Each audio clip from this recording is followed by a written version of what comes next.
Políticas educativas en México.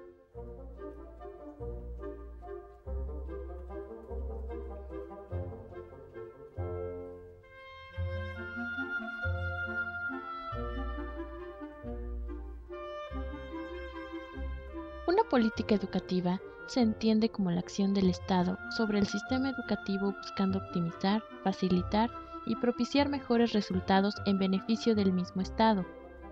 Son el conjunto de decisiones y acciones tomadas con el propósito deliberado de cambiar insumos, procesos y productos del sistema educativo. Pueden ser explícitas o implícitas, siendo que las primeras se elaboran para equilibrar el sistema y las segundas son aquellas en las que se decide qué o cuáles aspectos del sistema deben permanecer tal como están. Las políticas educativas se estudian o analizan partiendo de la dimensión declarativa. En esta dimensión se incluyen documentos como leyes, acuerdos, programas, etc. Cumplen tanto objetivos generales como específicos. Dentro de los primeros tenemos promover la formación integral, teórica y práctica de la clase trabajadora, orientado al desarrollo del pensamiento y la creatividad para enfrentar los problemas del mundo del trabajo y la sociedad del siglo XXI.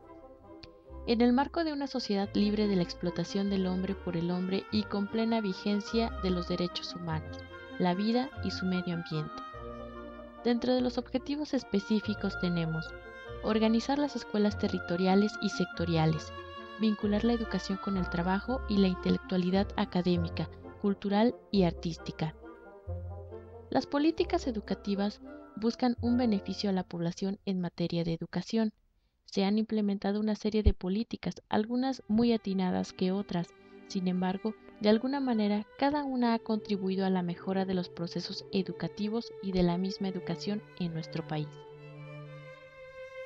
Vale la pena hacer una pequeña recapitulación acerca de la evolución histórica de las políticas educativas en nuestro país, recordando los puntos importantes de cada una y partiendo de lo siguiente.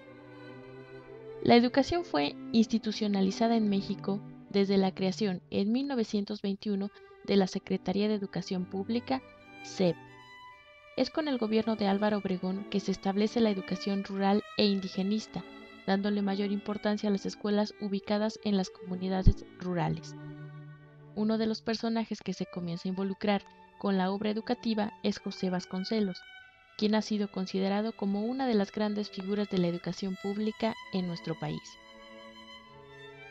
José Vasconcelos promovió la idea de que la escuela era el medio para consolidar un país culto y democrático.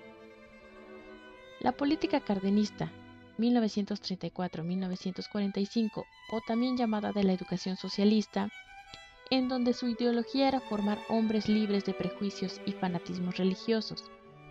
Promovió proyectos de educación socialista tecnológica rural e indígena. Además, fue la primera generación de maestros rurales de la Revolución Mexicana, y por primera vez se concibió la educación indígena como un fenómeno integral. Las escuelas rurales campesinas se organizaron como internados. Ávila Camacho en 1945 consolidó el proyecto de la educación tecnológica.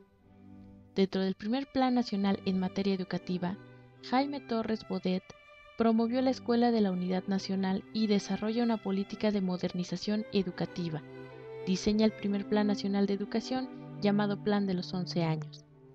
Favoreció la ampliación de turnos, apertura de escuelas y formación de docentes. Mejoró la calidad de la enseñanza y además surgió la idea de crear la Comisión Nacional de los Libros de Texto Gratuitos, CONALITEG.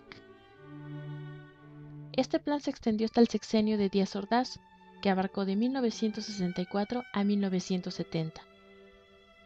Posteriormente, Luis Echeverría, en 1976, favoreció la creación de nuevas instituciones del nivel medio superior y superior.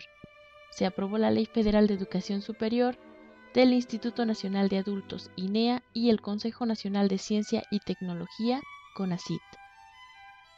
Más adelante, José López Portillo implanta el Plan Nacional de Educación, que se realizó a partir de un estudio diagnóstico.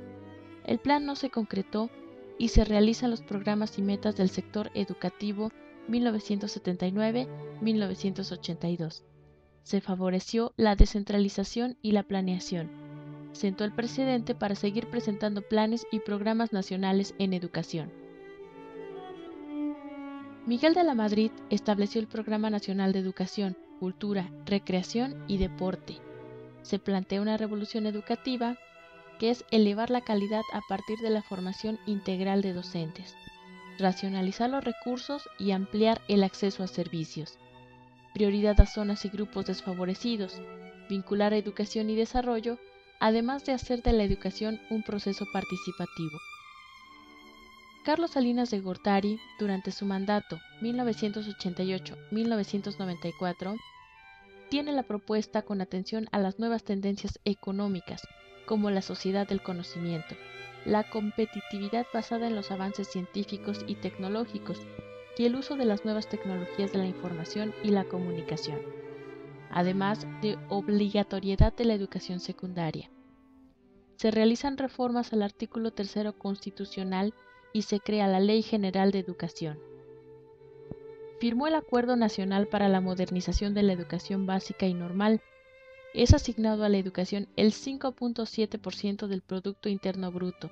Además, inicia el Programa de Apoyo al Rezago Escolar, PARE, para atender a estudios con mayor pobreza. Más adelante, Ernesto Zedillo Ponce de León, a través del Programa de Desarrollo Educativo 1995-2000, dicta las políticas educativas centradas nuevamente en la educación básica, la educación para adultos y la educación media superior y superior, así como lo relativo a su financiamiento. Realizó una reforma curricular en primaria y libros de texto gratuitos. Se fomentó la participación del Centro Nacional de Evaluación Ceneval y los comités interinstitucionales de evaluación de la educación superior, CIES. En el financiamiento se realiza una aportación especial en la educación básica y se apoya a la educación superior a través del Fondo para la Modernización de la Educación Superior, FOMES.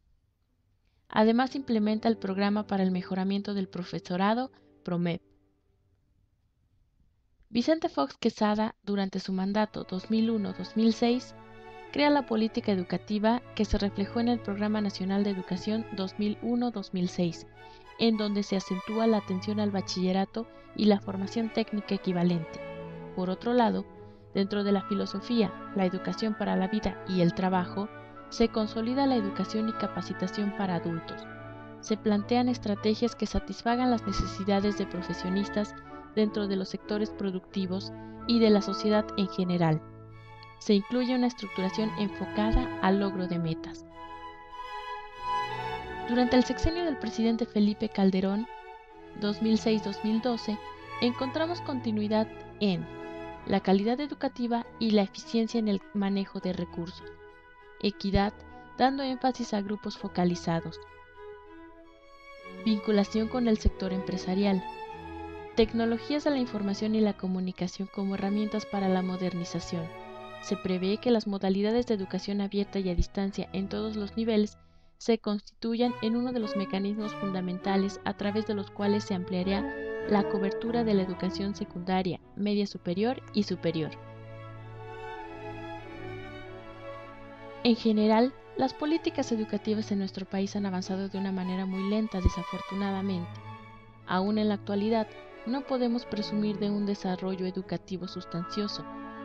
Sin duda, se requieren de nuevas políticas con una estructura sólida que beneficie al pueblo y al desarrollo de México, con objetivos viables y adaptables a nuestra nación. Más recientemente, y con el cambio de sexenio, se ha promulgado una nueva reforma educativa.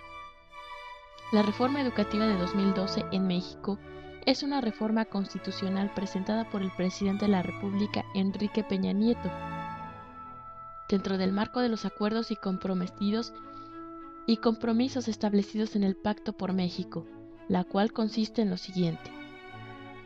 Se adiciona al artículo 3 constitucional que la educación debe ser de calidad para buscar el mejoramiento constante y el máximo logro educativo de los estudiantes, siendo el Estado quien garantizará los materiales y métodos educativos, la organización escolar, la infraestructura educativa y la idoneidad de docentes y directivos para el cumplimiento de tal precepto constitucional en un marco de inclusión y diversidad.